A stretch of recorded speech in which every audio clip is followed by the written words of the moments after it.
Jazz in Starbucks.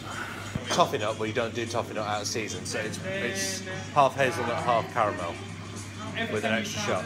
But I'll just show you, this is a quiet side street in London, and look at the traffic. It's mental.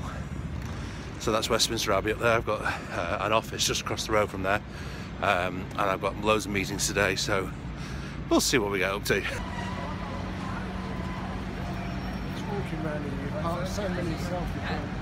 Oh, near St James's Park.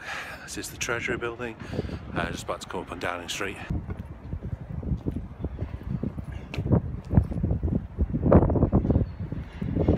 So this is St James's Palace over there, and I'm going to walk you over to Buckingham Palace in just a moment.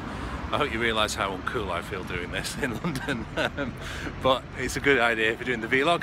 So just been to one meeting, so I'm heading back to the office now, and probably the smartest I've ever looked for you guys, and I'll walk you past Buckingham Palace and through St James's Park.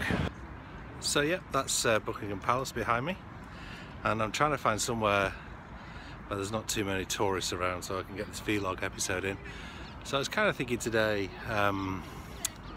you know, what could I do about today's vlog, and kind of thought answer a question that I've been asked before, mostly for budding musicians. I mean, yesterday's question was more geared at those who were not musicians, but today's more at those that are budding musicians. And it's kind of like, you know, do I need to be in London or New York or Manchester in order to be a musician?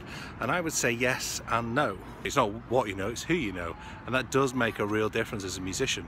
And you're not going to be able to network through Facebook or Twitter. That's not networking, I'm telling you that as somebody today who's working as a digital media specialist. You need to see people in person. You need to go to concerts, you need to go to gigs, you need to be drinking at the same bars, you need to be in the jazz clubs jamming with people. That's how you build a career out of it, and that's very difficult to do if you don't live in a major city, because there are not the opportunities to do that. And I would say there's probably only a handful of cities, where we go, we'll go this way around, in the world that you can actually do that with.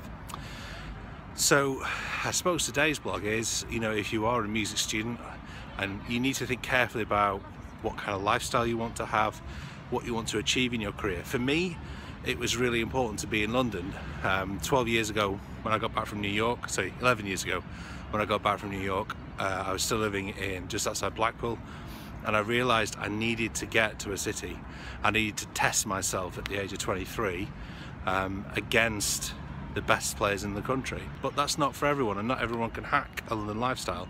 I have a lot of friends, family, who can't understand why I pay a fortune to live down here, in terms of, you know, if I had equivalent house where I come from, it would be huge for the same amount of money. You know, both my wife and I have to work full time.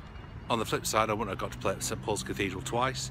I wouldn't get the chance to have done the Jazz Vespers record. I wouldn't get the chance to play with the people I get to play with the people who are going to be on the album, and I wouldn't get to see scenes like this when I'm walking around at work.